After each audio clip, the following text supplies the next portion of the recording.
ओम नमः प्रणव।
नमो ब्रह्मादिभ्यो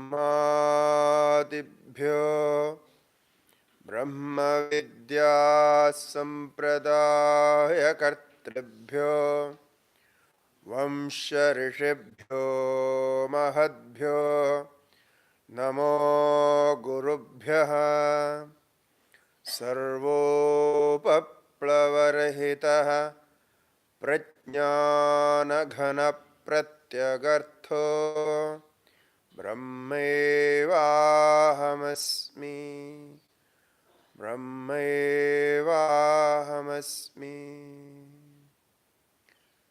श्रुतिस्मृतिपुराणानामालयं करुणालयं नमामि भगवत्पादं शङ्करं लोकशङ्करम्।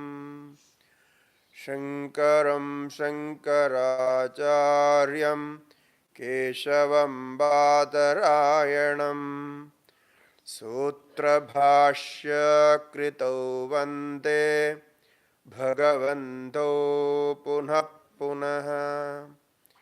ईश्वरो गुरुरात्मेति मूर्तिभेदविभागिने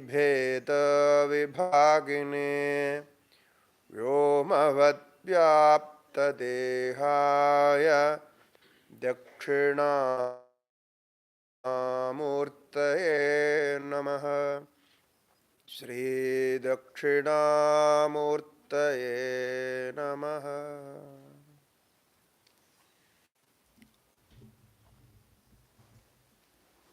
श्रीगुरुभ्यो नमः। हरिः ओम।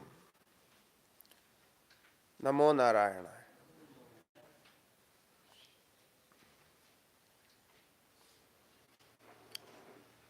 बृहदारण्यक उपनिषद के प्रथम अध्याय सृष्टियादि सर्वरूपता नाम चतुर्थ ब्राह्मण, उसका 10वीं कंठिका, जिसमें यजुर्वेद का महावाक्य अहम ब्रह्मास्मि आता है।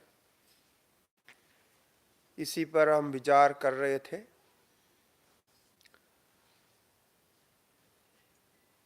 अहम ब्रह्मास्मि, इसमें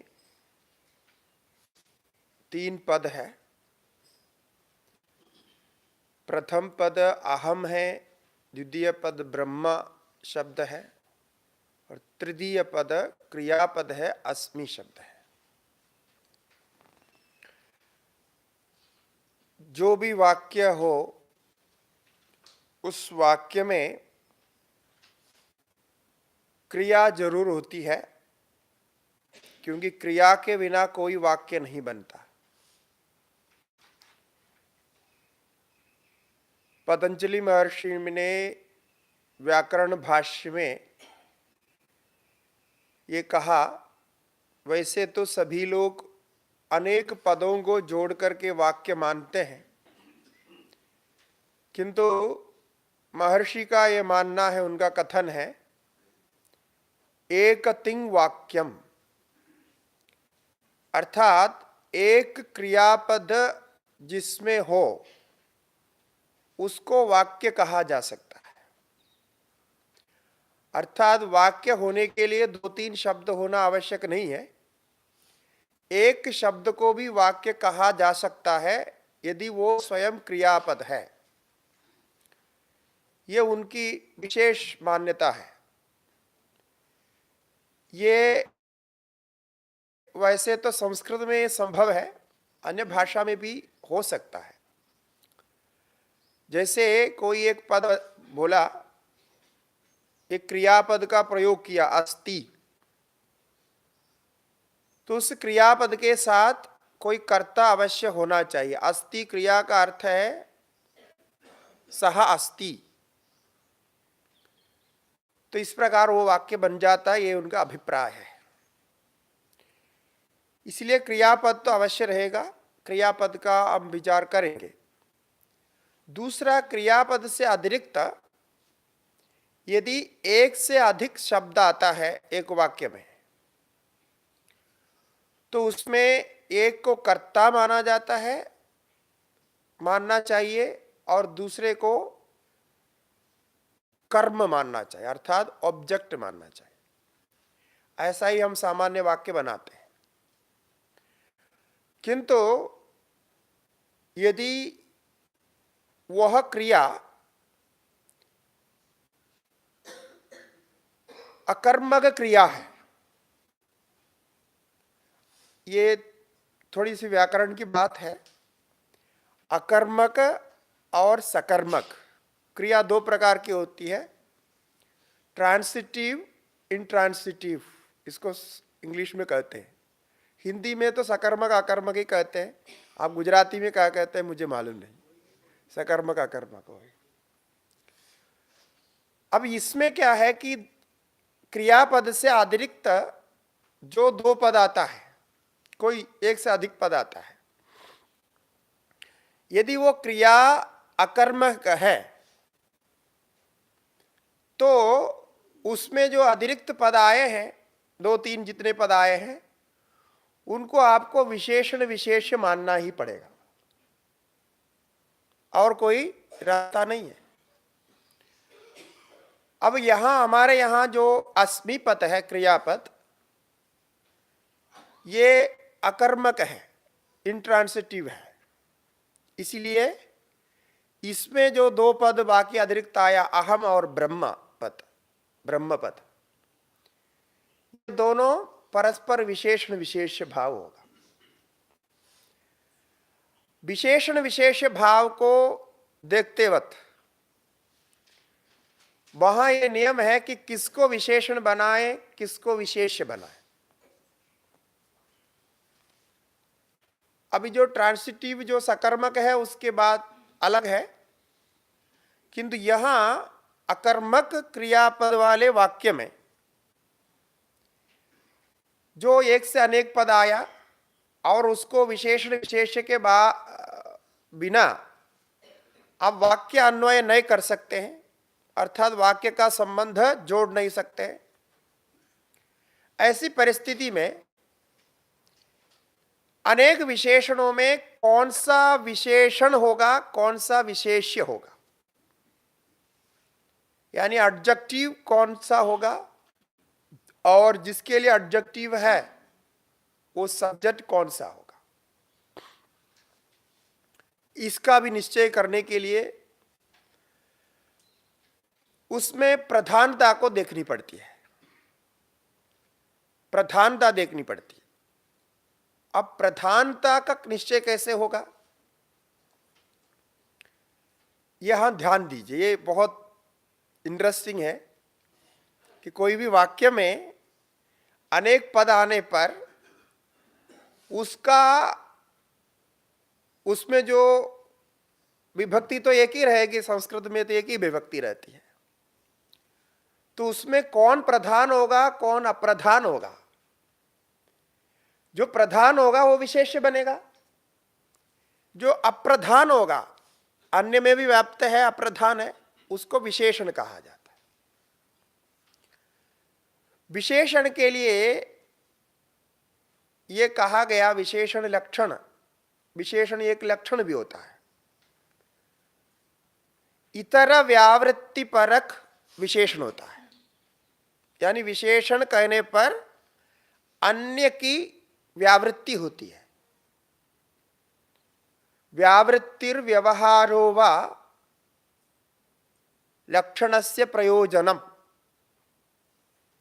इसी प्रकार व्यावृत्ति करना, व्यावृत्ति करने का अर्थ होता है अन्य को बदल देना, अन्य से अन्य को अलग करना। दो समान है, समान व्यक्ति है, दोनों का नाम भी एक है, रूप भी एक है, आकार भी एक है, सब कुछ एक है, ऐसे स्थिति में एक को दूसरे को अलग करके दिखाने के लिए आपको कुछ विशेषता देनी पड़ती है, तो वो विशेषता को व्यावृत्ति कहते हैं। उस विशेषता से ही हम विशेषण बनाते हैं, तब वो विशेषण विशिष्ट होगा तो वो अन्य से पृथक हो जाएगा। ये सामान्य दृष्टि से यह है। तो जो अकर्मक क्रिया है उसमें दो पद रहने पर इसको किसको विशेषण बनाए, किसको विशेष्य बनाए, ऐसी स्थिति में प्रधानता देखनी है। प्रधानता कैसे आएगी, ये है प्रधानता। या तो पहले आप जानते हो कि ये व्यक्ति प्रधान है, ये अंश इसमें प्रधान है या प्रधान है। जैसे सीतापति ही दाशरथि ही रामः अयोध्यायां वर्तते, ऐसा वो वाक्य बनाया कि सीतापति, अयोध्यापति, रामः। ये सीतापति ही, अयोध्यापति ही, ये दोनों जो है विशेषण है और रामः विशेष्य है, क्योंकि आप राम को विशेष रूप से, प्रधान रूप से जानते हैं, पहले से जानते हैं, वे अयोध्या में रहते हैं, ऐसा हो गया। तो जो पहले से जानते हैं उसमें दिक्कत नहीं है, वो आप पहले से जानते हैं, मानते हैं तो स्वीकार करते हैं। किंतु यदि नहीं जानते हैं अथवा वहां कोई संशय उत्पन्न होने की स्थिति है, ऐसे में प्रधानता अप्रधानता कैसे मानना चाहिए, इसके लिए एक नियम है। अकर्मक क्रिया में जिसमें क्रिया का फल प्राप्त होता हो, क्या है, क्रिया का फल जिसमें निहित होता है, जिसको प्राप्त होता है, उसी को प्रधान माना जाता है। वैसे व्याकरण में एक सूत्र है स्वतंत्र कर्ता, तो वो उस दृष्टि से वो कर्ता भी बनता है, तो ये उसमें प्रधान है। अब जैसे एक अकर्मक क्रिया का उदाहरण देके इसमें जोड़ेंगे उसको। जैसे स्वपिति बोले तो सोता है, ये सोता है जो क्रिया, ये अकर्मक है। मैंने सोता है कहने पर मैं सोता हूं जब हम बोलते हैं तो मैं किसको सोता हूं, ऐसा वहां ऑब्जेक्ट की आवश्यकता नहीं होती है, हम स्वयं सोते हैं। तो जो सोना नींद की जो क्रिया है, नींद रूप जो निद्रा रूप जो क्रिया है, तो निद्रा क्रिया का फल किसमें होगा? वो क्रिया फल वो स्वयं में होता है, तो वो उसका कर्ता बनता है। तो अकर्मक क्रिया में, सभी क्रिया में इसी प्रकार से ही है, जिसमें फल निहित होता है उसी को प्रधान मानते हैं। तो विशेषण विशेष में इसमें प्रधान माना जाता है, जिसमें क्रिया फल हो जाता है। अब हमारे पास कल हमने विचार किया था अहम और ब्रह्म, ब्रह्म दो शब्द है हमारे पास। इसमें अब अहम को विशेषण बनाना चाहिए कि ब्रह्म को विशेषण बनाना चाहिए? यहां पंथ के हिसाब से अलग अलग होता है। हमारे जो पंथ है, जो कि पंथ नहीं है फिर भी पंथ है, वो वेदांत है, केवल अद्वैतवाद वेदांत। इसमें क्रिया का फल अस्मत् प्रत्यय गोचर में प्रत्यगात्मा में होता है, अहम में होता है, क्योंकि अहम वहां मुख्य है। ये जो ब्रह्म प्राप्ति के बाद जो अनुभव होना है वो किसको होना है? अहम को होना है, हमको होना है। हम तो प्राप्त करता है, इसीलिए इसमें आता है। और जो द्वैधी लोग कहते हैं वो ब्रह्म में ले जाएंगे, क्योंकि ये अहम जाके ब्रह्म में जुड़ेगा, ये इनकी कल्पना है। ऐसा है ना, सायुज्य सारूप्य सालोक्य इत्यादि जो प्राप्त होते हैं उनको इधर से जाके उधर जुड़ना होता है। तो वहां क्रियाफल तो ब्रह्म में जाएगा तो ब्रह्म प्रधान हो जाएगा, और यहां क्रियाफल अपने में आता है, क्रियाफल की अनुभूति अपने में होता है, और यह दृष्ट फल में माना जाता है। इसके कारण अहम को विशेष बनाएंगे और ब्रह्म को विशेषण बनाएंगे। इसमें सभी की आपत्ति होती है, क्योंकि विशेषण जो बनाया जाता है वो गौण होता है, वो सेकेंडरी होता है।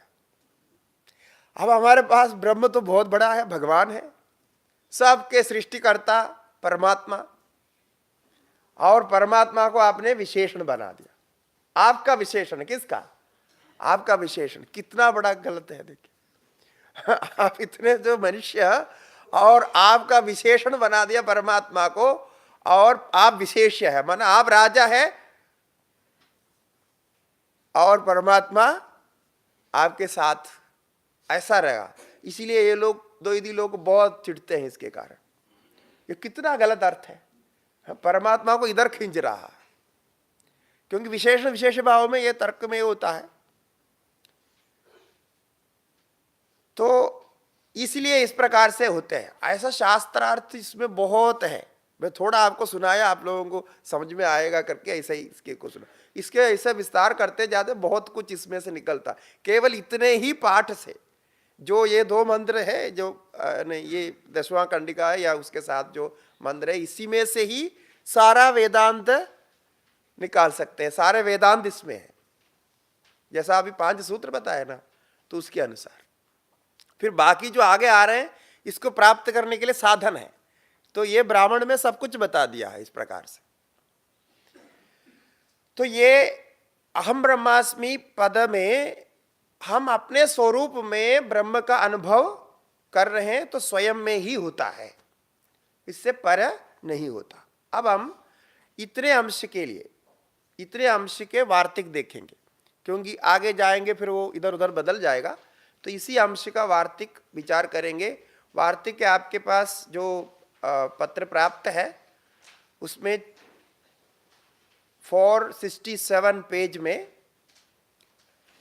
दूसरे, इसमें 16वां कारिका के रूप में, 16वां वार्तिक के रूप में वो है, वहां ऊपर लिखा हुआ है अहम ब्रह्मास्मीति महावाक्य व्याख्यानम, ये लिखा है।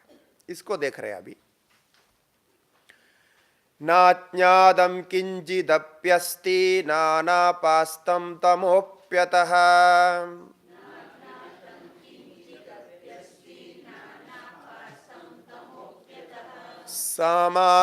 समानाधिकरण्यार्थम् अस्मीत्येतत् पदं भवेत्।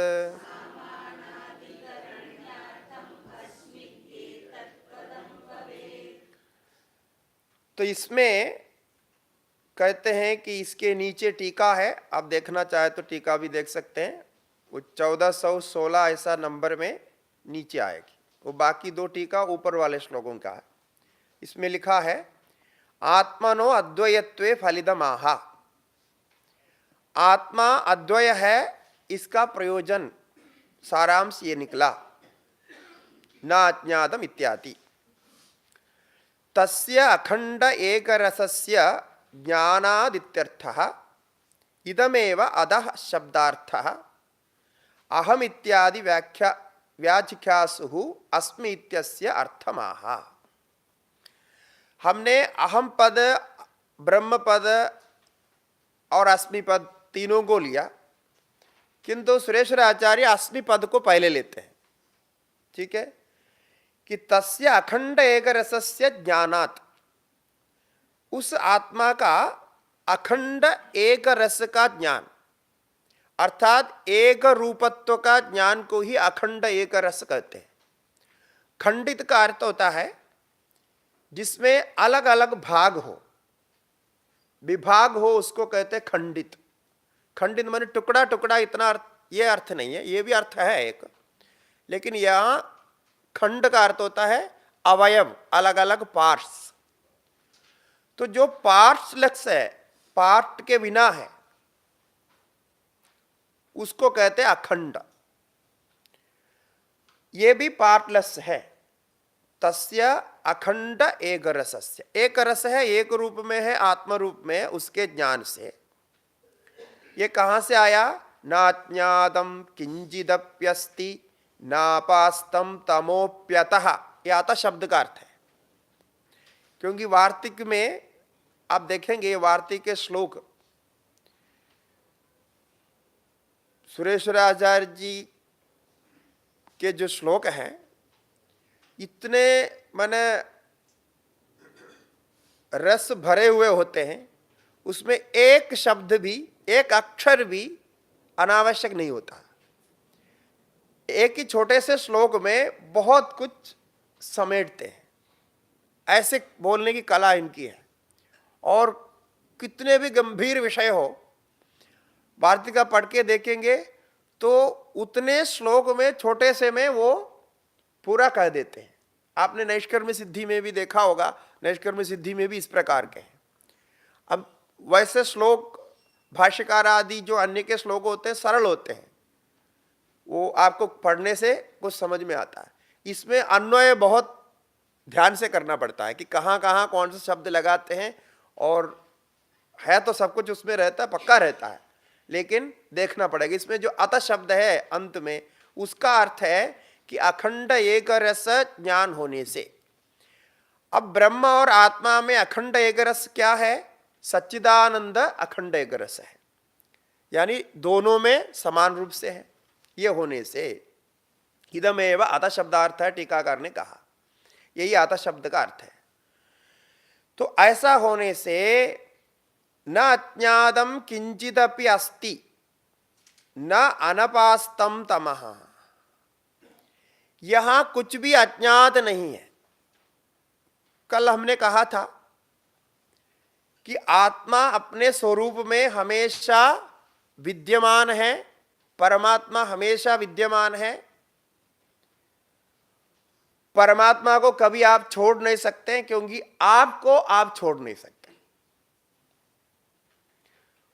परमात्मा शब्द को छोड़ सकते हैं, किंतु स्वयं को स्वयं नहीं छोड़ सकते हैं। आप अपने को नहीं छोड़ सकते, इसीलिए परमात्मा को भी आप छोड़ नहीं सकते। परमात्मा हमेशा रहेगा। आप स्वयं को जानते हैं, स्वयं को जानते हैं कि नहीं जानते? जानते हैं। कैसे जानते हैं, इस पर प्रश्न होता है। जानते हैं, लेकिन कैसे जानते हैं? जानने जानने में अंतर होता है। एक जानकारी है समान रूप से जानकारी, सामान्य ज्ञान। एक जानकारी है विशेष रूप से जानकारी।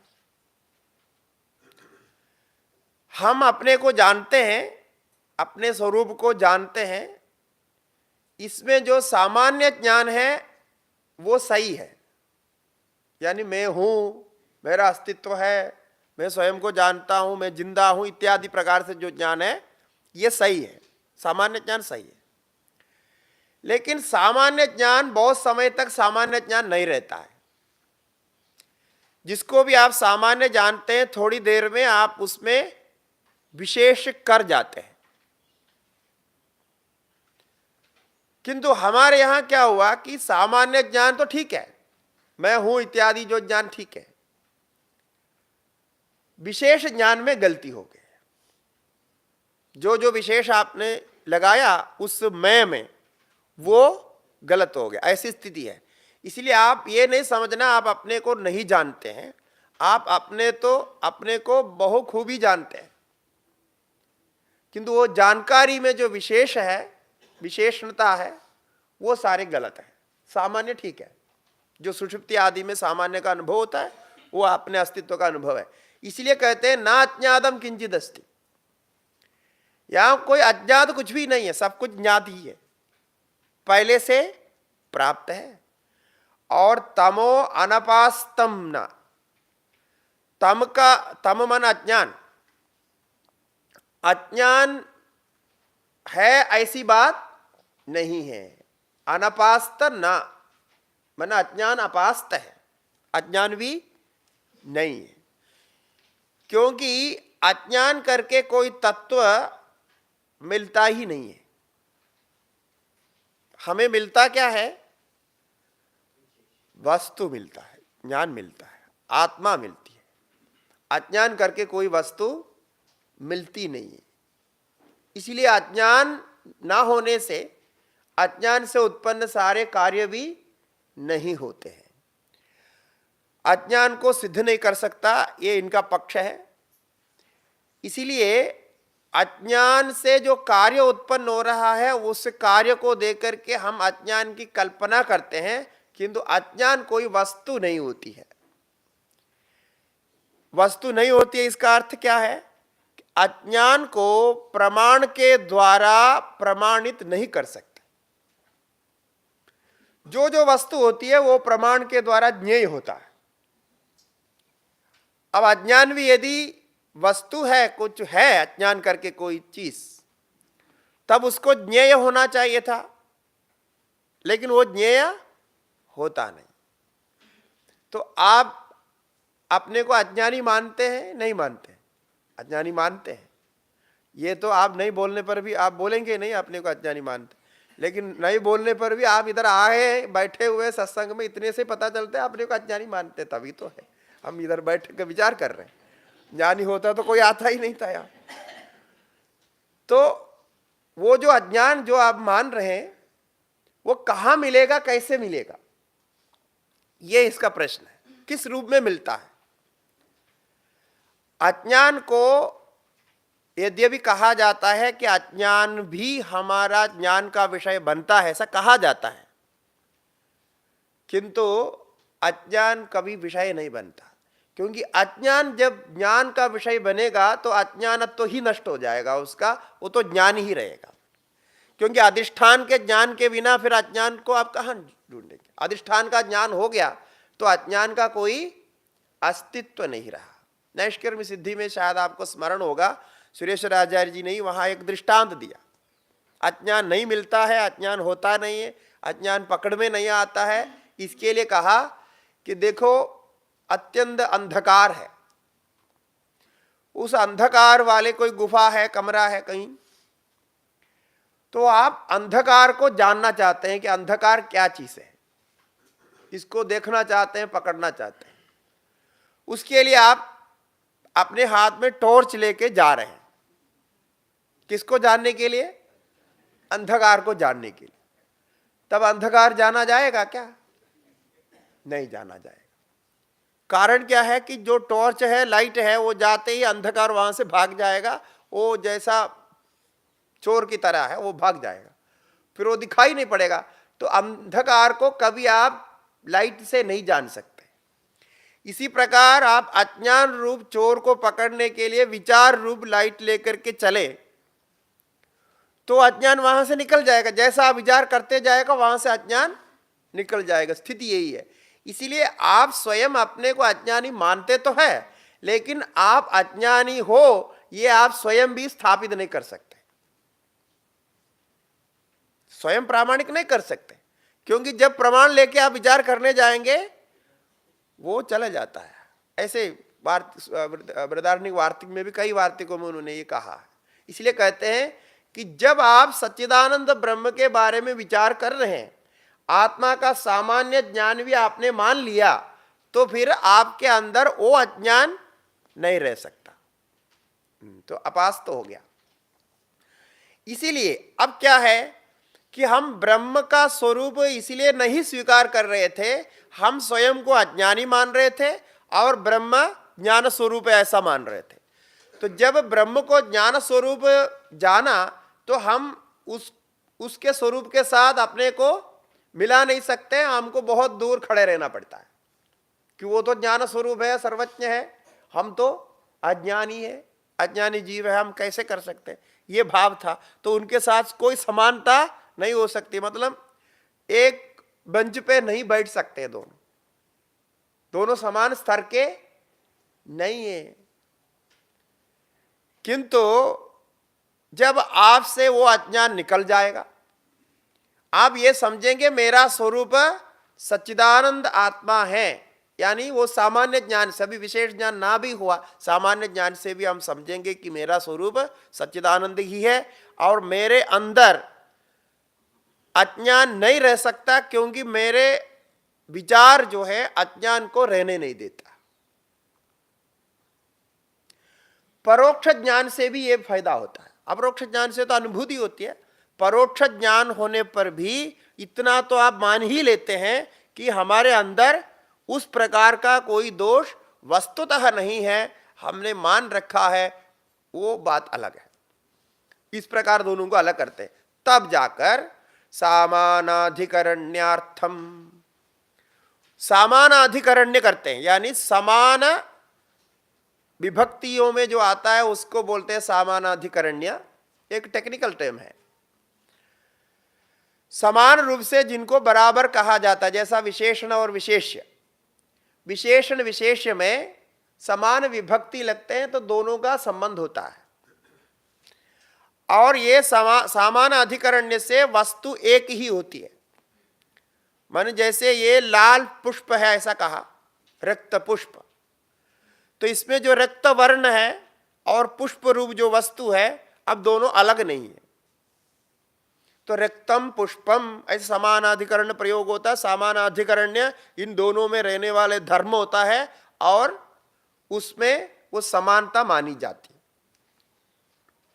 जैसे हम सभी इधर हॉल में बैठे हुए हैं, तो बहुत सारे लोग हैं, तो सभी व्यक्ति, प्रत्येक व्यक्ति अलग अलग है, किंतु में एक हॉल में एक कार्य के दृष्टि से एक काल में सभी बैठे हैं, इसलिए सभी में आपस में एक कालत्व, एक विषयत्व, एकाधिकरणत्व संबंध है। क्योंकि तीन से हम एक हो गए, बाकी सब कुछ एक नहीं है, इतने में एक है। अब एक काल में हम बैठे तो एक कालत्व समानाधिकरण होता है, और एक लक्ष्य लेकर के बैठे हैं तो एक विषयत्व समानाधिकरण होता है, और एक देश, एक अधिष्ठान, एक हॉल में बैठे हैं तो एक देश को लेकर के, एक स्थान को लेकर के भी समानाधिकरण होता है। ऐसे अलग अलग प्रकार से होते हैं। इसको समानाधिकरण समझाने के लिए मैंने कहा, तो यहां ब्रह्म के साथ समानाधिकरण सिद्ध करना तत्वमस्यादि महावाक्यों का तात्पर्य होता है। यह समानाधिकरण विशेषण विशेष भाव से सिद्ध होता है, जैसे रक्त पुष्प। इस प्रकार से ये दोनों को समानाधिकरण्य से जोड़ने के लिए ये अस्मि रूप क्रियापद दिया है। जो क्रियापद है मैं हूं, अस्मि का मतलब हूं, तो जो हूं है ये समानाधिकरण दिखाता है, यानी दोनों एक अधिकरण में एक धर्म को लेकर के आ गया ऐसा दिखाता है। कोई ना कोई एक धर्म होगा उसमें, समानाधिकरण्य धर्म कोई होगा। तो सामानाधिकरण्यार्थम अस्मि इत्येतद् पदम भवेत्। इसकी टीका में कहते हैं कि अस्मि इति वर्तमान अपदेशात् ऐक्यस्य सदा सत्वमुच्यते। देखिए टीकाकार क्या खोलते हैं। अभी जो अस्मि ये पद प्रयोग किया, ये वर्तमान कालीन क्रियापद है। अस्मि मन मैं हूं, और इसका भूतकाल में आसम ऐसा होता है, मैं था, और भविष्यद में भविष्यामि, भवितास्मि ऐसा प्रयोग होता है। तो ये क्रिया वर्तमान काल में प्रयोग किया। वर्तमान काल में प्रयोग करने का क्या तात्पर्य है कि वर्तमान उपदेशाद, अपदेश मन उपदेशी है, ऐक्यस्य सदा सत्वम। ये जो ऐक्य है ये सदा ही था, ये अर्थ होता है। नहीं तो क्या कहता है कि पहले ऐसा नहीं था, पहले ब्रह्म और आत्मा समान नहीं था, समान स्वभाव पहले नहीं था, अब हो गया है, ऐसा अर्थ में नहीं। और या आगे होने वाला है, बाद में जाकर के होने वाला, ऐसा भी नहीं। ये वर्तमान क्रिया समानता को दिखाते हैं। ये सामान्यवाची क्रियापद है, अर्थात तीनों काल में ये सत्व ही था। वहां तीनों काल में ब्रह्म और आत्मा का, अहम और ब्रह्म का समानता थी। किसको लेके? सच्चिदानंद स्वरूप को लेकर के ये समानता थी। उपदेश ही होता है। हाँ जी, हाँ जी। उपदेश मन कथन होता है सामान्य रूप में, वो उपदेश ही कहते हैं। अस्मीदि वर्तमान अपदेशाद ऐक्यस्य सदा सत्वमुच्यते। न अभूत भवनमतो भिन्न प्रवृत्ति निमित्तानाम शब्दानाम ऐक्यार्थम। न अभूत भवनम, जो नहीं था वो हो गया है, ऐसा नहीं समझना। क्योंकि कभी कभी हम उसी के लिए भी प्रयोग करते हैं। जैसा ये भवन पहले नहीं था, तो अभी हम बोलते हैं ये भवन है। सुनने वाला क्या समझेंगे? पहले नहीं था, बना दिया गया, अब है, ऐसा समझेंगे। यहां ऐसा नहीं समझना। अस्मि बोलने पर वो पहले भी था, अभी भी है, और आगे भी रहेगा। तीनों काल में एक रूप में है, ये अर्थ समझना, ये विशेष है उसमें। तो अस्मि क्रिया के द्वारा क्या किया, मैंने अभी अभी कहा था कि अस्मि क्रिया के द्वारा वर्तमान काल का उपदेश करके वर्तमान काल में आत्मा सच्चिदानंद रूप से, ब्रह्म रूप से स्थित है, ये बता दिया गया। किंतु अभी मैंने कहा था कि उसका फल, जो क्रिया का फल, वो कहाँ जाएगा? क्योंकि अकर्मक क्रिया है, इसका फल कहाँ जाएगा? कर्ता में जाएगा। जिसमें जाएगा वो मुख्य कर्ता होगा। और किस में जाना चाहिए? ये अहम में जाना चाहिए। क्योंकि ब्रह्म को अभी सच्चिदानंद बनने की आवश्यकता तो है ही नहीं। ब्रह्म तो पहले से सच्चिदानंद है, ज्ञानवान है, ऐसा तो मानते हैं हम। ब्रह्म को अलग मान करके भी ऐसा ही तो मानते हैं। इसीलिए ब्रह्म को ये बनने की आवश्यकता नहीं है, ब्रह्म तो पहले से है। आप अपने को नहीं बना हुआ मानते हैं, मानते थे, अब आप उसका स्वरूप को जान लिया, इसलिए आप बन गए, ऐसा बोल सकते हैं। यहां बनना ऐसा है कि मानना है बस। पहले नहीं मानते थे, अब वो मानने लग गए, और जो मानने के लिए तैयारी करना है उसको आगे बताएंगे। अभी आप मानने को तैयार नहीं है, मानना है, आपको मालूम है, ये ध्यान देना। इतना तो आपको मालूम है कि इसको मानना चाहिए, जो बोल रहा है बिल्कुल सत्य है, ये मानना चाहिए। शास्त्र कहता है, गुरु लोग कहते हैं तो सत्य है, मानना चाहिए। तो मानना चाहिए, ऐसा ही आप पहुंचा हुआ, इतना तक ही पहुंचा है, इसमें आप पक्का है। इसीलिए वो बार बार आप उसके बारे में सुनते हैं। इसको मानना चाहिए, तो क्यों मानना चाहिए, क्यों मानना चाहिए? तो आप रोज सत्संग सुनते हैं, अलग अलग सत्संग सुनते हैं, फिर ये मानना चाहिए तो क्यों मानना चाहिए, ये अभी पक्का नहीं हुआ। जब मानना चाहिए को क्यों मानना चाहिए, इसका उत्तर जब आपको पक्का मिल जाएगा एक दिन, तब आपका मानना होगा। अब तब तक माना हुआ नहीं है। अभी समझ रहे हैं? माना है तो हो जाएगा, लेकिन माना नहीं है।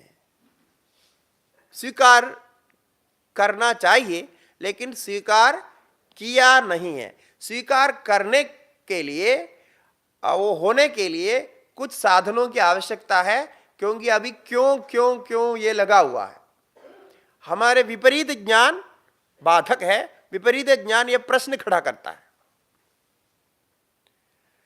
तो इसीलिए ये कहते हैं कि पहले नहीं हुआ अब हो गया, ये अर्थ यहां नहीं समझना, ये टीकाकार बोलते हैं। अतः इसीलिए अब क्या है, भिन्न प्रवृत्ति निमित्ता नाम शब्दार्था नाम, ये अभी अभी मैंने बताया, दो शब्द हमारे पास प्रयुक्त है जो भिन्न प्रवृत्ति निमित्त है, यानी अलग अलग कार्य करने वाले, अलग अलग अर्थ रखने वाले दो शब्द का प्रयोग किया। एक तो अहम शब्द, दूसरा ब्रह्म शब्द। तो भिन्न प्रवृत्ति निमित्तक शब्द एक साथ जब आते हैं, वैसे तो प्रत्येक शब्द भिन्न प्रवृत्ति निमित्तक ही होता है, ऐसे शब्द एक साथ जब आते हैं तो अभी वाक्य बनता है। ऐसे स्थिति में उनके अर्थ को समन्वय करने के लिए सामानाधिकरण्यम इति न्यायेन, तब वहां सामानाधिकरण्य वाली प्रक्रिया ढूंढनी पड़ती है। तो ये शब्द आया तो क्यों आया? ब्रह्म शब्द का अर्थ अलग है, बृहद व्यापक रूप से बृहत्तमत्वाद ब्रह्म अत्यंत व्यापक उसका अर्थ है। और अहम शब्द का अर्थ हमने कल बताया कि मैं, उसका अर्थ मैं हूं, यह अर्थ होता है अहम शब्द का, सत्ता में है, असाधु से बना है। तो ये दोनों अर्थ है, तो दोनों का शब्दार्थ अलग अलग है। तो अहम को कभी भी ब्रह्म मानना है ऐसा आपको ज्ञान नहीं है।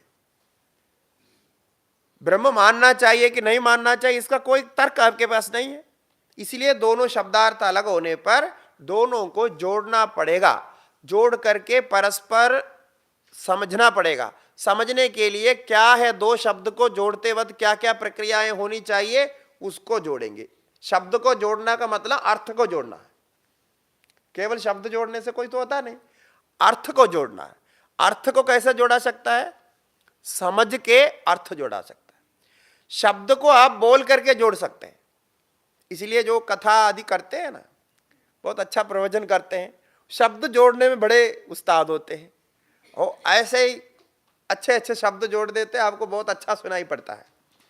लेकिन अर्थ उन्होंने जोड़ा है ऐसा जरूरी नहीं है।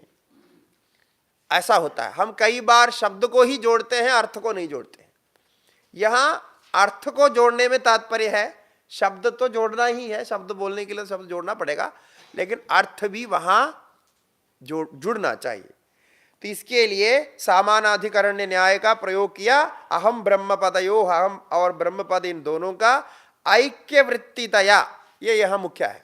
ये श्लोक में जो कहा है ना, ऐक्य वृत्ति, अस्मि जो पद है वो ऐक्य वृत्ति को मानता है। ऐक्य वृत्ति का अर्थ तादात्म्य, दोनों एक है, एक अर्थ परक है, ऐसा मानता है।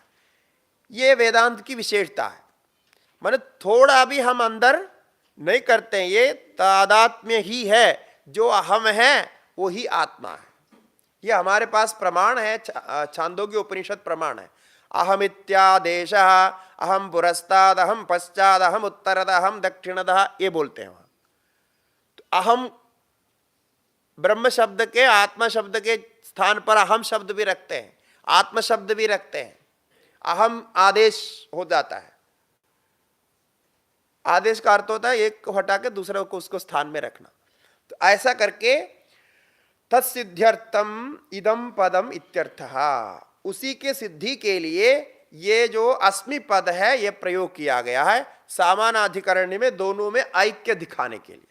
अब आप जैसे अपने को कहते हैं मैं, मेरा नाम गोविंद है, मैं गोविंद हूं, ये आप कहते हैं। क्या कहते हैं? मैं गोविंद हूं। अब इसमें दो पद वैसे ही है, जैसा अहम ब्रह्मास्मि में है वैसा ही है। इसको अच्छी तरह पंचदशीकार महास्वामी जी ने बहुत अच्छी तरह इसको बताया, मतलब सरलता से बताया। जैसे अहम ब्रह्मास्मि, इसी प्रकार मैं गोविंद नाम के व्यक्ति हूं, ऐसा कोई मानता है। तो इसमें भी दो पद है, तो अहम पद है, गोविंद पद है, अस्मि पद है। तो मैं गोविंद हूं, ये कहते समय जो हूं जो क्रियापद है, हूं जो क्रियापद है, हमारा गुजरात में क्या कहते हैं हूं के लिए? छू। हाँ, अच्छा, वो दोनों के लिए छू ही होता है ना। हाँ, मैं के लिए भी, उसी के लिए। हाँ, तो जो छू है ये क्या करता है कि जो गोविंद नाम का जो नाम है, वो नाम का कोई और अर्थ है, उस नाम को उस व्यक्ति से जोड़ता है। वैसा गोविंद नाम का अर्थ है, कृष्ण का नाम है गोविंद। अब उस व्यक्ति को, उस गोविंद को जो नाम का अर्थ है, उसको ये मैं के साथ जोड़ता है। ये मैं तो गोविंद नहीं है, क्योंकि वो गोविंद नाम से तो कृष्ण को सब लोग जानते हैं, इनको नहीं जानते। अब क्या है, वो जो कृष्ण को गोविंद नाम से जान रहे थे, उसको छू शब्द के द्वारा इधर ला करके खड़ा कर दिया, किसका? अपने में खड़ा कर दिया। कितना सरल है, देखिए, प्रक्रिया तो बहुत सरल है। तो ऐसे ही करके हम बोलते हैं। तो अन्य में शब्द प्रत्यय है, उसको लाके अन्य में लेकर के मिलाने के काम ये क्रियापद करता है। अस्मि पद या छू पद या हूं पद वो करता है। तो तभी जाकर के आपको यह अनुभव होता है कि मैं ये व्यक्ति हूं। ऐसा बोल बोल करके, अभ्यास करके, बचपन से बोल बोल करके फिर आप उसके साथ तादाद में हो जाते हैं। जब गोविंद नाम बुलाता है, आपको वो गोविंद याद नहीं आएगा, ये गोविंद याद आ जाएगा। ऐसा होता है। और आपके पिता मित्र आदि जो होंगे, वो भी पहले आपको याद करेगा, उनको याद नहीं करेगा। वैसे तो बोलते हैं लोग, उनको याद करने के लिए नाम डालते हैं, लेकिन तादात्म्य से, अध्यास से बाद में यही व्यक्ति को याद करता है, दूसरों को याद नहीं करता है। तो फोटो किसका रखेगा? इसी का रखेगा ना, उसका तो नहीं रखेगा। तो ऐसा होता है तादात्म्य। ऐसा ही यहां अहम ब्रह्मास्मि करते करते, विचार करते करते करते एक दिन आपको उसके साथ तादात्म्य हो सकता है। इसीलिए यहां ऐक्य पद दिया गया, ये कहा। आगे दूसरा श्लोक है, उसके लिए यहां संगति देते हैं। पदयोः सामानाधिकरण्य मुक्ता। पहले श्लोक में दोनों पद का सामानाधिकरण्य करना चाहिए, ये कह करके तद अर्थयोः। अब पदों का तो सामानाधिकरण्य हो गया, समान विभक्ति में हो गया, दोनों पद जोड़ दिया, हो गया। किंतु पदों तक हमको सीमित नहीं रहना है, हमको तो उसका अर्थ ज्ञान भी चाहिए। तो अर्थ का विशेषण विशेष ना मिथा संगतिरित्याह। जो दोनों का अर्थ, अहम का और ब्रह्म का अर्थ को विशेषण विशेष भाव से समझना चाहिए। कल जो हमने विचार किया, इसके लिए श्लोक है। ब्रह्माहम पदयोरर्थो यो तयो संगतिर्मिथः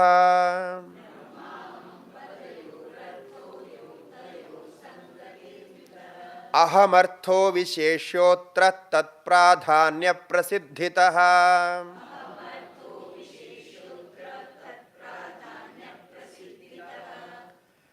कहते हैं ब्रह्म अहम पदयोः, ब्रह्म और अहम पद इन दोनों का अर्थो, इनके जो अर्थ हैं यानी तात्पर्य है, यो जो है तयोः संगति ही मिथः, परस्पर संगति यानी अन्वय लगाना। संगति का मतलब अन्वय होता है, दोनों का परस्पर जो अन्वय है, ये ऐसा है। अहम अर्थो विशेष्यो अत्र, यहां अहम अर्थ विशेष्य होता है, यानी हमारे वेदांत में यहां अहम को ही हम विशेष्य मानते हैं, वो ही मुख्य होता है। क्यों? क्योंकि तत्प्राधान्य प्रसिद्धिता, उसकी प्रधानता है। उसकी प्रधानता का अर्थ हमने बताया कि उसी में ही क्रिया का फल होता है, अथवा वही क्रिया का फल चाहते हैं। जब क्रिया का फल रूप से आप चाहते हैं, क्या चाहते हैं आप? आनंद चाहते हैं। कुल मिला के आप आनंद चाहते हैं। तो क्रिया का फल रूप जो आनंद है, कभी भी आप दूसरे को हो ऐसा चाहते हैं क्या? नहीं ना, वो अपने में ही चाहते हैं। आप सोचते हैं नहीं, हम दूसरे को मीठा बना के खिलाते हैं, चाय पिलाते हैं, तो वो उनको आनंद होता है, तो उसी के लिए हम चाय पिला रहे, ऐसा नहीं। जो चाय पिलाते हैं वो जब दूसरा पीता है तो उसको जब आनंद होता है, वो उसके मन को, चेहरे को रिलैक्स होकर के देख करके आपको आनंद होता है। तो कुल मिला करके वो अपने में ही आता है, सभी में स्वार्थ ही होता है, परार्थ कुछ नहीं होता है। ये सत्य है, सत्य बात को क्यों छुपाना? ये सत्य है, ऐसे ही होता है। यदि दूसरे को चाय पिलाया, ठीक है, आपने दूसरे को चाय पिलाया, तो उसने वो चाय को मन अप्रिशिएट नहीं किया, बोला नहीं वो कैसी चाय बनाई, क्या हुआ ऐसा है, तो क्या होता है, आपके मन बदल जाता है, आपको आनंद नहीं होता है। तो क्या मतलब क्या है, वो उसको आपने चाय पिलाएगा, उसको अच्छी नहीं लगी तो क्या मतलब है, वो तो उसका प्रॉब्लम है, आप उसको क्यों ले रहे? तो अच्छी लगना नहीं लगना वो तो उसका था ना, तो आप अपने ऊपर क्यों ले रहे? क्योंकि वो कुल मिला के अपने के ही आनंद चाहता था, वो दूसरे को चाय पिलाए, वो सुखी हो, अच्छा हो, तो उसको देखेंगे तो इसको अच्छा लगेगा। वो सात्विक वृत्ति का ऐसे कारण रखता है, सात्विक मनुष्य का यह स्वभाव होता है, दूसरे भी प्रसन्न होगा तो उसको भी प्रसन्नता होती है, और जो दुष्ट होते हैं दूसरे की प्रसन्नता से परेशान होते हैं, वो सात्विक व्यक्ति का गुण है, लेकिन कुल मिला के अपने पास ही आता है। इसीलिए सारे जो हमारे नाते संबंध सब कुछ जो है ना, ये सभी कुछ इसी पे आधारित है। इसीलिए किसी भी हालत में हमें प्रधान मानना है इस दुनिया में किसी चीज को, तो अपने को ही मानना है, ये वेदांत कहता है। भगवान को भी नहीं, भगवान को भी हम इसलिए मानते हैं, भगवान के बारे में सोच करके हम प्रसन्न होते हैं, हमें फायदा होता है भगवान को मानने से, प्रार्थना करने से, ध्यान करने से, तब होता है। इसीलिए ये प्रधान है, प्राधान्य प्रसिद्धितः ऐसा कहा। इसकी टीका देखिए, कस्य विशेषत्वं विशेषणत्वं इच्छा इति तत्राह, किसको विशेषण बनाना चाहिए, किसको विशेष बनाना चाहिए, इस विषय में कहा अहम इत्यादि। द्वयोर मध्ये तस्यैव विशेषत्व हेतुमाह, ये दो पद जब हमारे सामने हैं तो हम अहं को ही क्यों विशेष बना रहे? इसलिए उसके लिए हेतु दिया प्राधान्यतः, प्रधान होने से।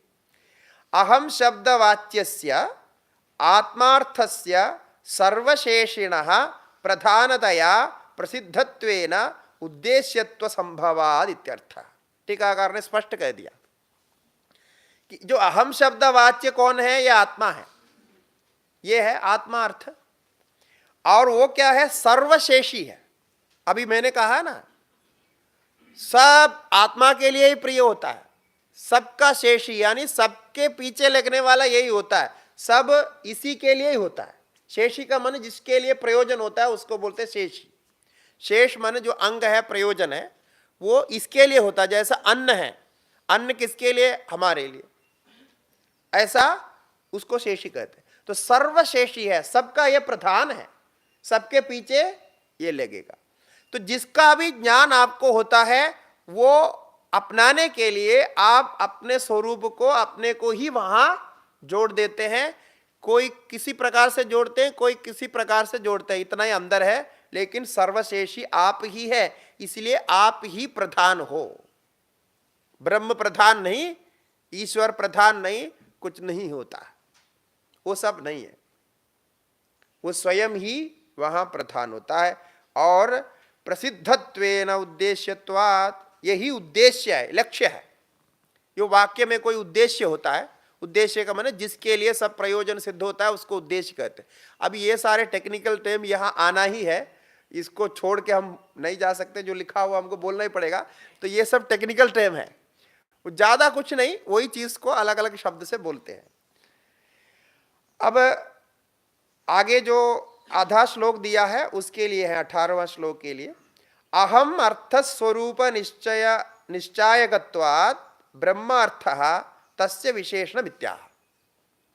तो ब्रह्म को विशेषण क्यों बनाया ये बताया नहीं, अहम को विशेष्य बनाया क्योंकि अहम प्रधान है इसलिए विशेष्य बनाया, ठीक है, सर्वशेषी है वो। किंतु ब्रह्म को विशेषण क्यों बनाया उसका कारण बता रहे हैं, अहम अर्थस्य स्वरूप निश्चायकत्वात्। विशेषण किसके लिए हमने कहा, व्यावर्तक होने से, आप कौन हो ये बताने के लिए आपको विशेषण लगाना पड़ेगा। ये वस्तु क्या है ये बताने के लिए विशेषण लगाना पड़ेगा। तो अहम का स्वरूप अभी निश्चित नहीं है, वो स्वरूप निश्चित करने के लिए निश्चायक रूप से विशेषण बनाया। तो जो निश्चायक होता है, निश्चय कराने वाला होता है, उसको ही विशेषण कहते हैं। यह हमने आज उपोद्घात में आपको बोला। तो अहम शब्दवाच्यस्य आत्मार्थ जो है वो विशेषण है, क्योंकि वो ब्रह्म शब्द उसका निश्चायक है, स्वरूप निश्चायक है। इसको कहते हैं तद याथात्म्य प्रसिद्ध्यर्थम ब्रह्मार्थस्तु विशेषणम।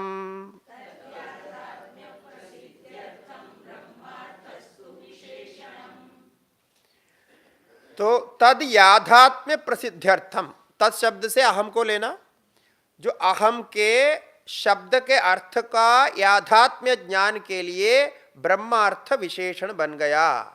ब्रह्म का, ब्रह्म जो पद है वो विशेषण बन गया, इतना समझा दिया। अब 19वां श्लोक के लिए आगे ही टीका है, उसी में मिला हुआ।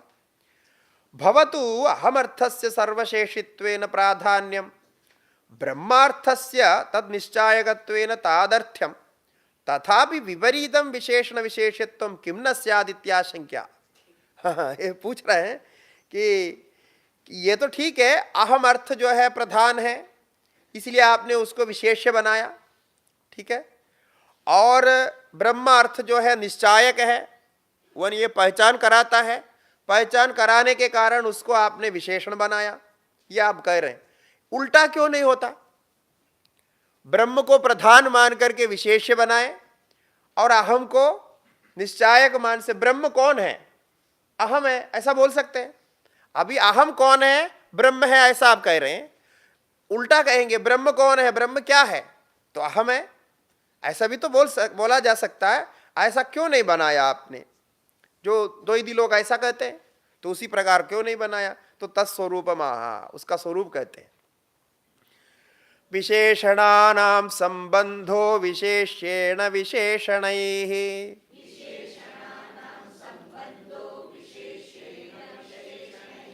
विशेष्यस्यापि संबंधः स्वातंत्र्य पारतंत्र्यतः।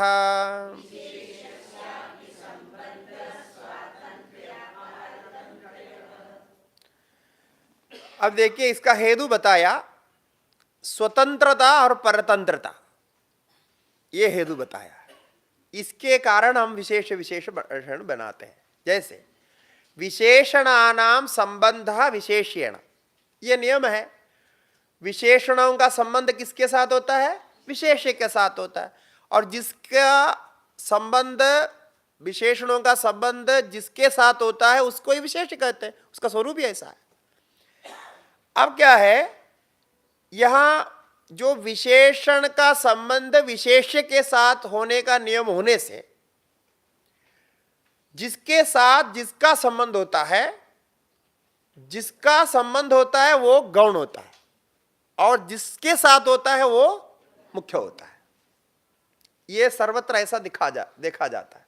जैसे धनादि का हमारे साथ संबंध है, तो धनादि किस उद्देश्य से होते हैं? हमारे लिए होता है, धनादि के लिए हम नहीं होते। जैसा ये मकान का संबंध हमारे साथ है, तो मकान गौण होता है और हम उसमें रहने वाले मुख्य होते हैं, और कोई भी आकर के मकान का नाम नहीं पूछता है। तो आप जो मकान में रहने वाले का नाम पूछता है, तो मकान का नाम से क्या मतलब है उनका? और मकान के ऊपर कोई केस भी नहीं लगता, वही नहीं लगता। जैसा आपने कुछ जो है अभी आजकल चलता है ना, रोड में, रोड एंग्रोच करके आपने बना दिया, या सरकार जमीन एंग्रोच करके बना दिया मकान, और जब केस आएगा तो मकान एंग्रोच कौन करके है? मकान एंग्रोच करके बैठा है, वो आगे बढ़ा कौन है? मकान बढ़ा हुआ है। आप तो अपने कब्जे में है ना, लेकिन वो मकान को नहीं पकड़ता है, क्योंकि मकान आपके संबंधी है। तो आप विशेष्य है, आप मुख्य होते हैं, तो आपको पकड़ेंगे। मकान ठीक है, मकान आगे लगा हुआ तो मकान को तोड़ेगा मकान को ही, लेकिन केस लगेगा आपके ऊपर। माने दोषी आप होता है, तो गुणी भी आप होते हैं, दोषी भी आप होते हैं, और प्रयोजन भी आप में चलता है, क्योंकि आप वहां मुख्य होते हैं। क्योंकि मकान के पास कोई विवेक है नहीं, और विवेक तो आपके पास है। इसीलिए यहां आचार्य जी कहते हैं, यह सामान्य नियम है, विशेषण जिसके साथ संबंध करेगा वो विशेष होता है, और विशेषण ही विशेष्यस्या भी संबंध, विशेषणों के साथ विशेष्य का भी संबंध होता है। ये जो है दोनों संबंध परस्पर संबंध, विशेषणों का संबंध विशेष्य के साथ और विशेष्य का संबंध विशेषण के साथ। इनमें स्वातंत्र्य पारतंत्र्य देखना चाहिए। इससे ही हम इसको प्रधान मानते हैं। कौन स्वतंत्र है, कौन परतंत्र है, इसको देखना चाहिए। ये स्वतंत्र और परतंत्र कैसे निश्चय करेंगे, आगे टीका में देखिए 19 नंबर की जो टीका आगे है, जहां हम छोड़े थे। तयोर्मिथः संबंधः तद्भावः सच स्वातंत्र्य पारतंत्र्यात्मकः अतः स्वातंत्र्यस्य विशेष्यत्वम् इतरस्य विशेषणता इति प्रसिद्धम। ये कहते हैं कि जो स्वतंत्र होता है, फल प्राप्त करने में जो स्वतंत्र होता है, इसलिए मैंने शुरू में कहा ना स्वतंत्र कर्ता, ये जो सूत्र बनाया पाणिनि जी ने, ये इस दृष्टि से बनाया कि फल उपभोग करने में जो स्वतंत्र है और विशेषण जो है परतंत्र होता है, वो दूसरे के आश्रय में ही फल को उत्पन्न कर सकता है, क्योंकि विशेषण स्वयं उत्पन्न नहीं करते। जैसा ये रक्त वर्ण है ना, रक्त वर्ण विशेषण है, रक्त रंग, ये रक्त रंग स्वतंत्र रूप से रह ही नहीं सकता। उसको कोई फूल चाहिए, कोई कपड़ा चाहिए, कुछ कुछ चाहिए, जिसके आधार पर वो रहेगा, द्रव्य के आधार पर वो रहता है। अलग से कोई लाल दिखाई पड़ेगा क्या? रक्त तो कोई वस्तु होती है, वो स्वयं कुछ नहीं होता। इसीलिए कहते हैं कि इनका जो परस्पर संबंध यद्यपि है, तथापि स्वातंत्र्य पारतंत्र्य आत्मक जो संबंध है, इसमें से स्वातंत्र्यस्य विशेष्यत्वम, जब हमें कोई तत्व को स्वतंत्र बताना होता है तब हम उसको विशेष्य बनाते हैं, यानी उसमें स्वतंत्रता रहती है, उसको स्वीकार करने का, नहीं करने का, कर्तुम अकर्तुम अन्यथा कर्तुम, ये सब उनके पास रहता है।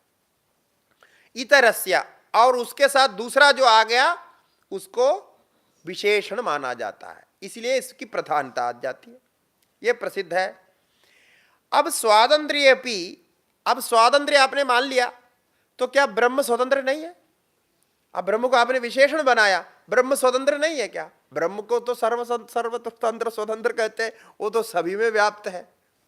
अब देखिए क्या बोलने जा रहे हैं, ब्रह्म स्वतंत्र तो है, किंतु ब्रह्मणो अस्मिन् प्रयोगे अहम अर्थ परतंत्रतया प्रतीते है। हाँ, किंतु ब्रह्म स्वतंत्र कैसे है? अब समझिए, ब्रह्म तो है, बहुत बड़ा है, किंतु ब्रह्म को यदि कोई जानेगा नहीं तो, कोई जानता ही नहीं ब्रह्म को, कोई जानने को तैयार ही नहीं, तब ब्रह्म का क्या प्रयोजन? ब्रह्म बड़ा स्वतंत्र है तो मतलब क्या है? जैसे भगवान है, भगवान कैसे भगवान होगा?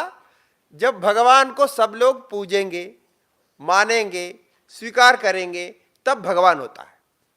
एक पत्थर है, सामान्य पत्थर, वो पत्थर कुछ नहीं होता है, वो पत्थर सामान्य होता है, लेकिन वो पत्थर भगवान बन जाता है, उसका इतना प्रारब्ध होता है। हाँ, पत्थर का भी देखे कितना प्रारब्ध बड़ा होता है। और बड़े बड़े मंदिर बनाते, बहुत महल जैसे मंदिर बना के फिर उसमें बीच में बिठाते। अभी जैसे राम जी के मंदिर बना ना, देखिए वो मूर्ति, वो पत्थर की कितने प्रारब्ध होगा, हाँ, कितने सुंदर बन गया, और सुंदर बन करके वहां बैठे पूरी दुनिया जो है देख रहे हैं, दर्शन कर रहे हैं। तो पत्थर की भी तो माननी पड़ेगी। तो पत्थर भी तभी पूज्य होते हैं जब आप उसकी पूजा करते हैं, नहीं तो पत्थर की कोई स्वतंत्रता नहीं। वो एक खेत से निकला हुआ पत्थर है, जिसको यहाँ भी पूजा में रखा, मतलब सैकड़ों साल पहले खेत में वो उत्पन्न हो गया और खेत में प्रकट हो गया, और वो मूर्तिकार ढूंढने चले गए तो उसको वो दिखाई पड़ा, तो उसकी दृष्टि में आ गया ये पत्थर हमारे लिए काम का है, तो उसने उसको उठाया, फिर उठा करके लाया अपने कार्यशाला में, फिर उन्होंने अपने शिल्प कार्य किए, फिर उसके बाद उसको बनाया। तो कोई तो है उसका कर्म, तभी तो वो पत्थर आकर्षित हो गया, वो क्या है, वो शिल्पी जो है, शिल्पकार आकर्षित हो गया, तभी तो उसको उठाया उन्होंने। इस प्रकार के कितने सैकड़ों पत्थर है, हजारों पत्थर है, तो किसी को लगता नहीं वो उसको उठाना चाहिए। हम तो रोज कितने पत्थर को देखते रहते हैं, तो उसमें कोई भगवान हमको दिखता नहीं, क्योंकि वो पत्थर को भी प्रारब्ध होना चाहिए भगवान दिखने का, तब जाकर के होता है। इसीलिए ब्रह्म यद्यपि बहुत बड़ा है, सब कुछ है ब्रह्म, लेकिन ये ध्यान रखिए, ये केवल वेदांत ही ऐसा कह सकता है। कोई और शास्त्र और कोई पंथ ये नहीं कहेगा। यही वेदांत की विशेषता है। हम सबको मानते हैं, सबको आदर देते हैं, सब कुछ अपनी अपनी स्थिति में है, लेकिन ब्रह्म को भी तभी हम मानना है कि जब ब्रह्म आत्म रूप से कुछ प्रयोजन सिद्ध करे तब।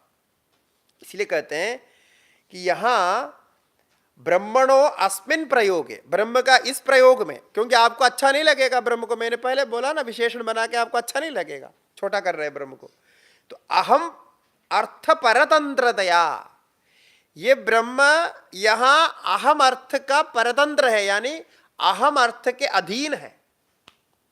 क्योंकि जब आप ही ना हो तो ब्रह्म कहां से होगा? जब आप हो तभी सब कुछ है ना। अहम के बिना कौन से तत्व है, क्या है बाहर? कुछ नहीं। इसीलिए अहम, ये एक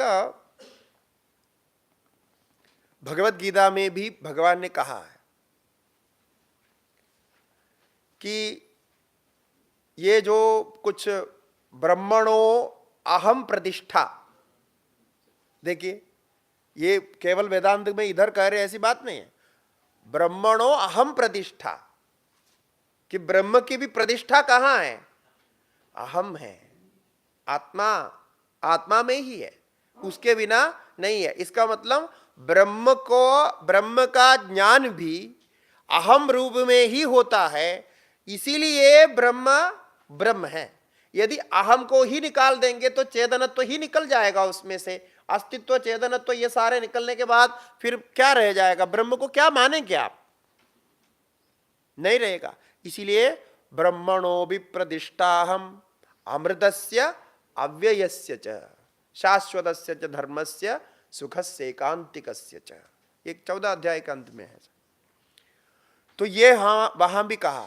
तो इसी को हम तत्वमसी वाक्य में कहते हैं, इसी को सारे उपनिषद कहते हैं। इसलिए श्रीमद् भगवत गीता उपनिषद का सार इसलिए है। लेकिन ये श्लोक पर सबका ध्यान नहीं देता, सब लोग ध्यान नहीं देते। इस श्लोक को सामान्य अर्थ में भाष्यकार ने यद्यपि वहां स्पष्ट लिखा है, लेकिन सब लोग इस श्लोक को इस दृष्टि से नहीं देते। ये अहम ब्रह्मास्मि को कह रहा है वो श्लोक, कि ब्रह्मण प्रतिष्ठा अहम। इसलिए यहां भी वो कह रहे हैं कि ब्रह्म की प्रतिष्ठा तो यहां अहम अर्थ के परतंत्र होने से तद विशेषणत्वम अविरुद्धम, इसलिए उसको विशेषण बनाया, ये अविरुद्ध है। दूसरी बात यहां ध्यान दीजिए, क्योंकि कई लोग, आप लोग पूजा पाठ करने वाले होंगे, भगवान की प्रार्थना करने वाले होंगे, वो एकदम उनको आपको अच्छा नहीं लगेगा कि आप, हमने ब्रह्म को विशेषण बना दा, ये कौन सा सत्संग चल रहा है, ऐसा आपको सोचेंगे।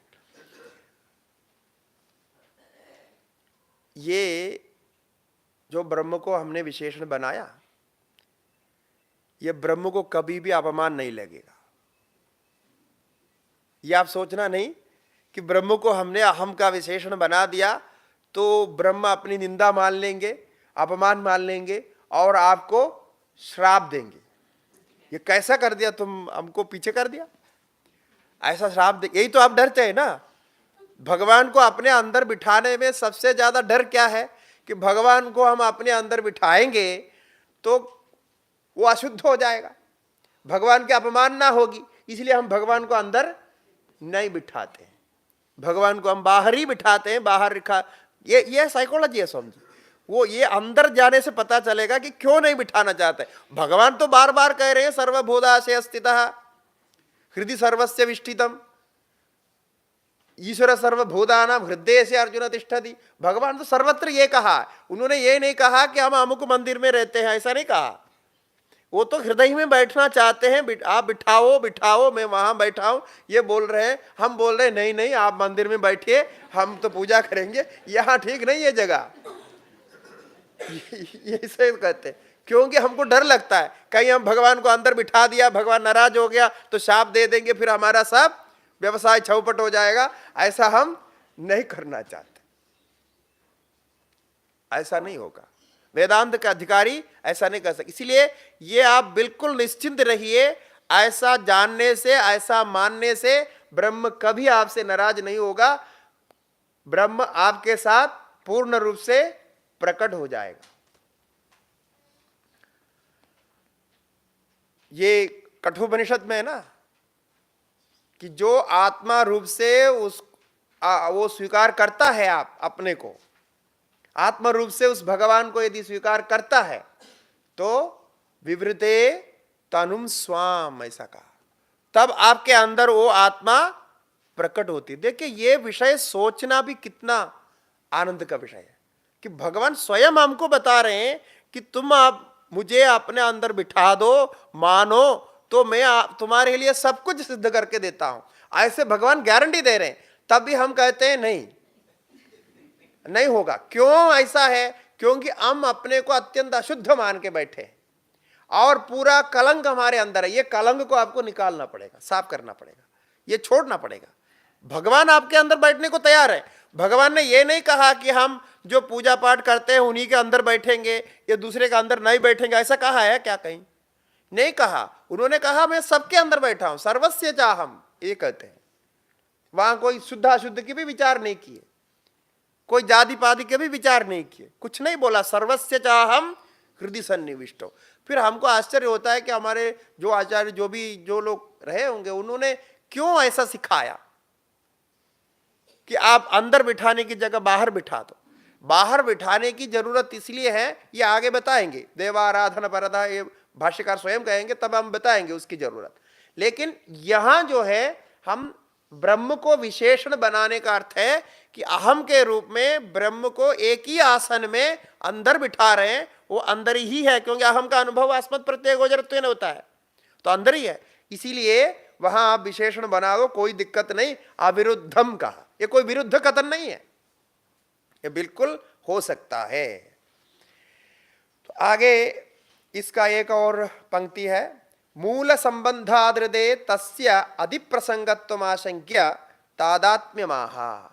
अब कहते हैं कि विशेषण विशेष्य को आपने इस प्रकार युक्ति तर्क लगा करके नियम कानून के अनुसार बनाया, ये हम मान लेते हैं, किंतु जब तक उसमें मूल संबंध नहीं है, वस्तुतः कोई संबंध इसका नहीं है, तब हम कैसे बनाएंगे? तो मूल संबंध करना पड़ेगा ना, जो अन्य अन्य है उसको कैसे मिलाएंगे? तो इसके लिए कहते हैं अधिप्रसंग। ये तो अधिप्रसंग हो जाएगा यदि मूल संबंध के बिना, ऋते मन बिना, तस्य अधिप्रसंगात्, ऐसे संबंध मानना अधिप्रसंग है। जैसा अभी हमने कहा ना, ये बहुत अति बोलना जैसा होता है। अपने को तो अहंकार से बड़ा सब लोग मानते हैं, बड़पन तो हमारे अंदर अपने आप रहता है, और उसके साथ अपने को ब्रह्म भी मानना कितना बड़ा गलत है। इसलिए द्वैती लोगों का आप भाष्य देखेंगे ना, वो सारी जगह इसी को पकड़ा है। यही सबसे ज्यादा उनका अच्छा नहीं लगा कि जो अपने को स्वयं मानना। वो क्या कहते हैं कि अपना अहंकार कम करके आप छोटा बनते जाओ, छोटा बनते जाओ, दासो भी दासा, दासो भी दासा, दासो भी, कितना दासो भी लगा सकते उतना लगा दो, और बाद में आप कुछ नहीं रहेंगे, आप पूरा जीरो हो जाएगा। तब जाकर के भगवान कहीं आपको आशीर्वाद देंगे, भगवान आपके साथ आपको लेंगे, ये उनकी मान्यता है। ऐसी जगह पे आप उल्टा बोल रहे हैं, पहले तो अहंकार था ही, तो उसी के साथ में और अहम जोड़ दिया। इसलिए वो लोग कहते हैं कि ये जो वेदांती होते हैं, केवल अद्वैती व जो शंकर वेदांती जो होते हैं, उनको कहीं मंगल कार्य में भी नहीं बुलाना, ये हमने सुना है स्वामी बोलते हैं ये बड़े अहंकारी, हमारे मंगल कार्य में बुलाने लायक नहीं है। वो क्या हुआ, एक जगह मुझे अभी समझ नहीं है, कहीं निमंत्रण दिया, वो और कोई फंक्शन हो रहा था, हमारे कोई मित्र वन कोई भक्त लोग थे, उनके साथ संबंध था, और वो द्वैती पक्ष के थे, तो वहाँ कार्यक्रम हो रहा था। तो बोले कि हम तो जा रहे हैं, वो उनके मित्र है इसलिए जाना पड़ रहा है। अब मैं वहाँ था तो मेरे को बोला कि ऐसा ऐसा है कि वो ऐसा मानते हैं, तो कार्यक्रम तो अच्छा है कि आपको हम ले जाएं नहीं ले जाएं। यद्यपि उन्होंने कहा ले जाने के लिए, लेकिन वहाँ जितने लोग आएंगे वो ये मानते हैं, ये शंकर, हम तो रुद्राक्ष पहने हुए हैं, ये सब पहने हुए हैं, तो शंकर वेदांती ऐसे भी दिखता है, तो ये दिखने पर अमंगल मानते हैं इनको। इतनी जो कट्टरता, कारण क्या है? उनका तर्क यह है कि ये बड़े अहंकारी होते हैं, क्योंकि दास मानते नहीं अपने को, और भगवान को अपने अंदर बिठा करके स्वयं भगवान घोषित करके बैठे हुए, कितनी गलती है। और उन्होंने श्लोक भी बनाया, वो श्लोक मैं नहीं सुना रहा हूं, अच्छा नहीं इसलिए, वो श्लोक भी बनाया, ये ऐसे करने वाले बड़े पापी होते हैं, उनको दूर से ही निंदा कर देनी चाहिए, दूर से ही बागर कर, ऐसे मानते हैं, क्योंकि ये दृष्टि उनको आती ही नहीं है। ये उल्टा कर ही नहीं सकते। भगवान को हमेशा अपने से अलग ही रख सकते हैं, द्वैत ही रख सकते हैं, वो अंदर तो ले ही नहीं सकते। इसी को अभी उपनिषद तो स्पष्ट कहता है, आगे ही यहां है, जो अपने से अन्य देवता मानते हैं, अथ यो अन्याम देवतम उपास्ते अन्योहम अस्मीति न स वेद पशुरेव स देवान। और वो लोग पशु रहने को तैयार है। हाँ, उनको पूछेंगे ना, पशु बोला तो क्या गलती है बोलते हैं? पशुरेव स देवान, ये आक्षेप में बोला है, ये कोई स्तुति में नहीं बोला। तो कहते हैं हम पशु है, इसलिए पशुपति जो पाशुपत संप्रदाय में अपने सारे जीवों को पशु मानते हैं, और पशुपति भगवान है। पशुपति शब्द का यही अर्थ होता है, पशु नाम पति। पशु है जीव, और ये है पशु का मतलब सेवक। तो पशुपति ही रहना चाहिए, पशु ही रहना चाहिए, ये अच्छी बात है। और पशुपति कहीं नहीं बन सकते हैं, कहीं कभी नहीं हो सकता, ऐसी उनकी मान्यता है। इसलिए यहां पूछ रहे हैं कि आप कौन सा संबंध यहां लगाएंगे। इसको भी पंक्ति लगाते हैं, ये श्लोक पूरा करते हैं। विशेषण विशेष्याणाम साकल्येनैव संगतिः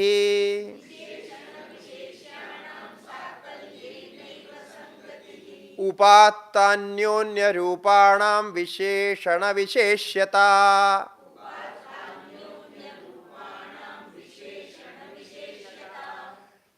कहते हैं विशेषण विशेष्याणाम, जो विशेषण और विशेष्य होते हैं, इनकी संगति, इनका संबंध साकल्येन, पूर्ण रूप से, सकल रूप से होता है। एक पक्ष से नहीं होता, एक भाग से नहीं होता है, पूर्ण संगति पूर्ण रूप से होते हैं। कोई भी विशेषण ऐसा, जैसा अभी रक्तम पुष्पम कहा तो संपूर्ण पुष्प रक्त है, ये लाल है, तो उसमें एक लाल दूसरा ऐसा तो है नहीं। अब हम जब सीतापति ही राम ऐसे विशेषण लगाते हैं तो सीतापति राम जी सीतापति है ही, उसमें नहीं अंश नहीं है। तो साकल्येन पूर्ण रूप से विशेषण विशेष का संबंध करते हैं, ये की होता है। उपात्त अन्योन्य रूपाणाम विशेषण विशेषता, जब साकल्येन मिलाना होता है तब वहां विशेषण को विशेष्य का, दोनों का अंश, दोनों में अन्योन्य तादात्म्य होना चाहिए। उपात्त माने प्राप्त, अन्योन्य तादात्म्य। उपात्त माने प्राप्त किया हुआ, स्वीकार किया हुआ, जो अन्योन्य तादात्म्य है। अन्योन्य का लक्षण अन्योन्य में जोड़ दिया, अन्य का लक्षण अन्य में, अन्य का लक्षण अन्य में, इसी को होता है अन्योन्य। ये दोनों को जोड़ करके विशेषण विशेषता बनाते हैं। अर्थात ब्रह्म की जो सर्वव्यापकता रूप जो विशेष गुण है वो आएगा आत्मा में, और आत्मा के अस्मत् प्रत्यय जो आत्मा रूप से सत्ता, ज्ञान और आनंद, ये तो इधर ही होता है, उधर नहीं होता, ब्रह्म में नहीं दिखाई पड़ता, ये इधर ही दिखाई पड़ता, इधर ही अनुभव होता। तो इसके अंदर जो सत्ता का अनुभव है वो ब्रह्म बन जाएगा। इसका अर्थ सत्ता बृहत व्यापक हो जाएंगे, और आनंद व्यापक हो जाएगा, ज्ञान जो अनुभव हो रहा है ये व्यापक हो जाए। इसलिए सत्यम ज्ञानम अनंतम ये कहा गया, वहां भी यही प्रक्रिया है। सत्य भी अनंत है, आनंद भी अनंत है, चित्त भी अनंत है। तो इस प्रकार परस्पर संबंध हो गया। और ब्रह्म कहने से वो हमेशा दूसरी वस्तु है ऐसी हमारी मान्यता थी। अब वो अस्मत् प्रत्यय कहने से, आत्मा के साथ जोड़ने से वो अपना स्वरूप बन जाएगा। इसकी परिच्छिन्नता नष्ट हो जाएगी ब्रह्म की व्यापकता को लेकर के, ब्रह्म के विषयता नष्ट हो जाएगी आत्मा के अहम प्रत्यय को जोड़ने से। इसलिए अहम, मैं व्यापक हूं, यह ज्ञान हो गया। अहम ब्रह्मास्मि का अर्थ इतना नहीं है, मैं व्यापक ब्रह्म हूं। बस इस प्रकार से ये इसका अर्थ हो गया। आज यही रखते हैं। ओम पूर्णमदः पूर्णमिदं पूर्णात् पूर्णमुदच्यते पूर्णस्य पूर्णमादाय पूर्णमेवावशिष्यते। ओम शांति शांति शांति। श्री गुरुभ्यो नमः। हरि ओम।